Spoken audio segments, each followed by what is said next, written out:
रत्नागिरी जिल्ह्यातील आंबा बागायतदारांना मोठा दिलासा मिळालाय. आंबा पिकाच्या नुकसानीसाठी शासनाकडून हेक्टरी 22,000 रुपये नुकसान भरपाई जाहीर करण्यात आली आहे.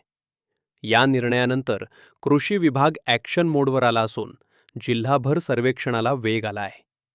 शेतकऱ्यांच्या बागांमध्ये जाऊन नुकसानीची माहिती संकलित करण्याचं काम सुरू आहे.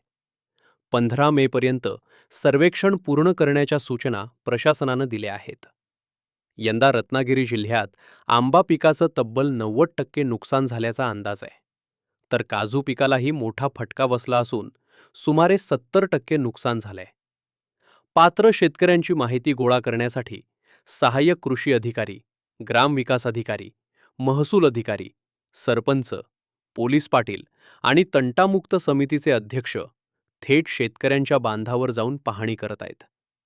रत्नागिरी जिल्ह्यात आंबा आणि काजू मिळून सुमारे 1,80,000 हेक्टर क्षेत्र आहे. त्यामुळे या सर्वेक्षणाकडे शेतकऱ्यांचं लक्ष लागलंय. नुकसान भरपाईची रक्कम जाहीर झाल्यानं हताश झालेल्या बागायतदारांना दिलासा मिळाला आहे. जी आता पाहणी झालेली आहे शेताच्या बागेची आमच्या, त्याप्रमाणे जास्तीत जास्त नुकसान भरपाई मिळावी आमची नम्र विनंती आहे सरकारला. सध्या बागेतली काय परिस्थिती आहे? आता बागेची परिस्थिती अशी आहे की 10%च फक्त उत्पादन दिसत आहे बागेत.